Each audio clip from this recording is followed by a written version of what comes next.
Se oggi le guerre si combattono sul terreno dell'economia, uno dei campi di battaglia sul quale si possono decidere vittorie o sconfitte di un comparto basilare come quello turistico sono le previsioni meteorologiche su internet, un fronte caldissimo lungo tutta la costa della provincia veneziana, dove da anni gli operatori turistici sono all'attacco di nuvolette col fulmine che appaiono sopra la propria spiaggia, annunciando imminenti diluvi in giornate che poi si rivelano soleggiate, col risultato di provocare, quella sì, una pioggia di disdette.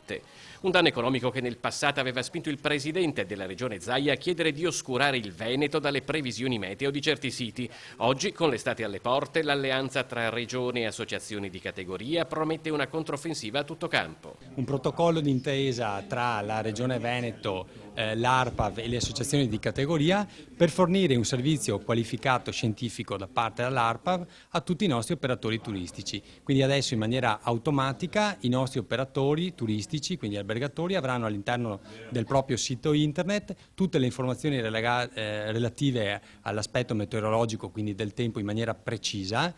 senza doversi appositamente collegare con il sito dell'ARPAV, ma l'avranno in maniera automatica nei siti, diciamo, dei nostri portali turistici e dei nostri operatori. Con la regione divisa in 18 aree, ben 3 per la costa veneziana, arriva il federalismo meteorologico che promette previsioni accuratissime con 3 aggiornamenti giornalieri strategicamente diffusi in 4 lingue. La regione schiera l'esperienza ventennale dell'ARPAV. La valenza scientifica è assolutamente al top, al massimo, e quindi noi crediamo che se